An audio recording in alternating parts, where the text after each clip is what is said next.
সাতক্ষীরায় বাড়ছে শীতের তীব্রতা, সবচেয়ে বিপাকে নিম্ন আয়ের মানুষ। এদিকে ঠান্ডাজনিত রোগে আক্রান্ত হয়ে হাসপাতালে বাড়ছে রোগীর সংখ্যা। এ নিয়ে জানাতে সাতক্ষীরা থেকে সরাসরি যুক্ত হচ্ছেন রিপোর্টার মমতাজ পাপি।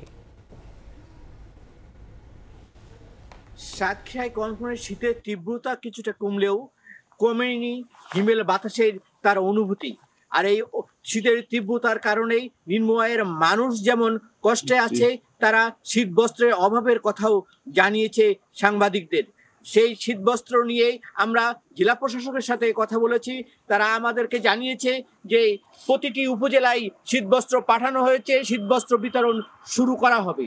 সেই শীতবস্ত্র অভাবে এই ছিন্নমূল মানুষেরা যেমন কষ্টে মানবতার জীবন যাপন করছে, তেমনি তাদের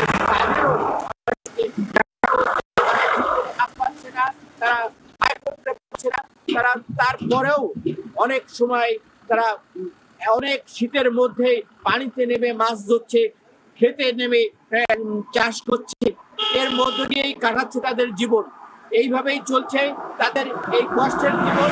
এদিকে আবহাওয়া অফিস আমাদেরকে জানিয়েছে যে শীতের তীব্রতা গত কাল ছিল 14°C, এ সপ্তাহে সর্বনিম্ন ছিল 12.2°C।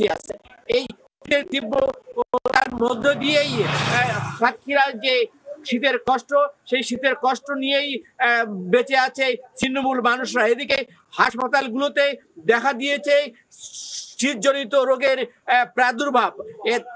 বিশেষ করে শিশুরা ডায়রিয়া, নিউমোনিয়া রোগে আক্রান্ত হয়ে ছুটছে তার অভিভাবকরা হাসপাতাল অভিমুখে। হাসপাতালের শিশু বিশেষজ্ঞ ডাক্তার শামসুর রহমান আমাদেরকে জানিয়েছে এই শীতের সময় বাচ্চাদেরকে কখনোই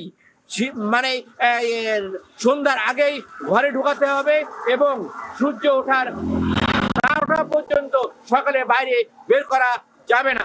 এই ছিল ডাক্তারের সর্বশেষ পরামর্শ যে তাদেরকে ঠান্ডা খাবার খাওয়ানো যাবে না। আমরা সাতক্ষীরা থেকে শীতের যে তীব্রতা তার উপরে এই ছিল তার শেষ তথ্য।